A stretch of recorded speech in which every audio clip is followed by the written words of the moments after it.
The year 2021 witnessed its highs and lows in the fight against insurgency in the country.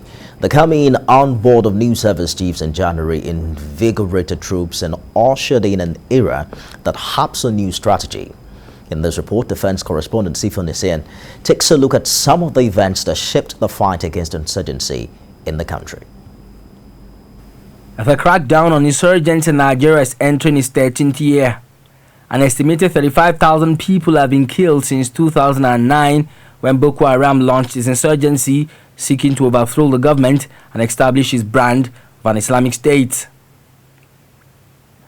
According to the Global Center for the Responsibility to Protect, there are at least 2.2 million internally displaced persons in Adamawa, Borno, and Yobe states, while health services and education have been severely disrupted. National and multinational security forces continue to make inroads in their campaign against the group and its Islamic State affiliates. Terrorism or insurgency is not something that you handle overnight. You can't curtail it overnight. What you can do is to curtail the activities of the insurgents or the terrorists.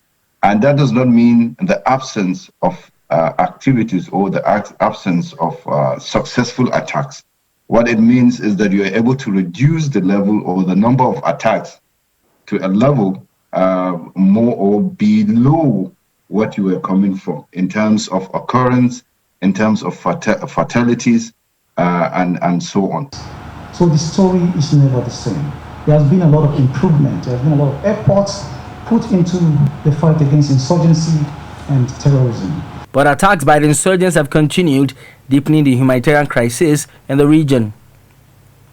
The UN Office for the Coordination of Humanitarian Affairs estimates that 8.7 million people require humanitarian assistance. There have been at least 26 incidents involving Boko Haram insurgents since January. On January the 9th, at least 28 Boko Haram insurgents were killed during clashes with troops in Gujba, Yobe State. Several other insurgents escaped. One soldier was killed and another injured, according to a statement by the military. 2 days later, ISWAP fighters ambushed a military convoy in Gazagana village, killing 13 and injuring several others. On January the 17th, 7 IEDs were activated against army convoy of APCs and other vehicles in Gorki, Borno State. At least 30 soldiers were killed. A day later, ISWAP fighters exchanged fire and activated several IEDs against troops in Matari, about 50 kilometers west of Maiduguri, the Borno State capital. Troops got a big break on February the 5th. Backed by fighter jets, land forces overran several Boko Haram camps in the Timbuktu Triangle, including the Dole camp. They also liberated Talala, which was seized in 2013 by the insurgents and became the second largest camp right behind the Lake Chad region. Other areas liberated are Dok and Gorgi. Significant in the crackdown on terrorists are the circumstances that led to the death of the Boko Haram leader Abubakar Shekau. Between the 19th and 20th of May, ISWAP fighters overran Boko Haram militants in the Sambisa. Abubakar Shekau was killed during the fighting, reportedly using a suicide vest.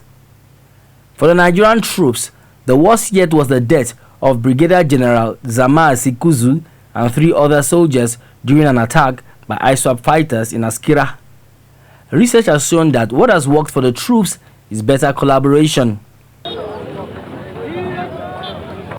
Since the coming on board of the service chiefs, the emphasis for the Chief of Defense Staff has been jointness. It involves the integration of the strength of the military in a coordinated effort to achieve a common goal. A mix of kinetic and non-kinetic activities has resulted in well over 10,000 Boko Haram members defecting and surrendering to troops.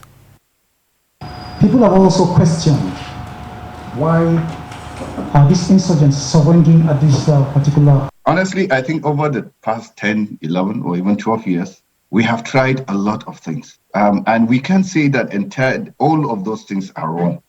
Perhaps what we have to do is to look at inside that bouquet and say, okay, what is it that we have? Like when every phase, what are we going to give more prominence to. Now, what I feel now is that at this point, we should kind of democratize security, the security architecture itself. We have mistakenly, as maybe a society or a country, felt that the military is the only response, thus through kinetic means, to resolving this issue. And we have mistakenly thereby pulled back other sectors or other components of this counterinsurgency, whereby you find out that we are giving preeminence to the military. Yes, there was a time that we were supposed to have done that concurrently with others. But war is far from over. The military authorities understand that the use of lethal force alone would not end insurgency, which is ideologically driven, but the application of a mix of both kinetic and non-kinetic approach would get the job done. Sifon Asian, TVC News, Abuja.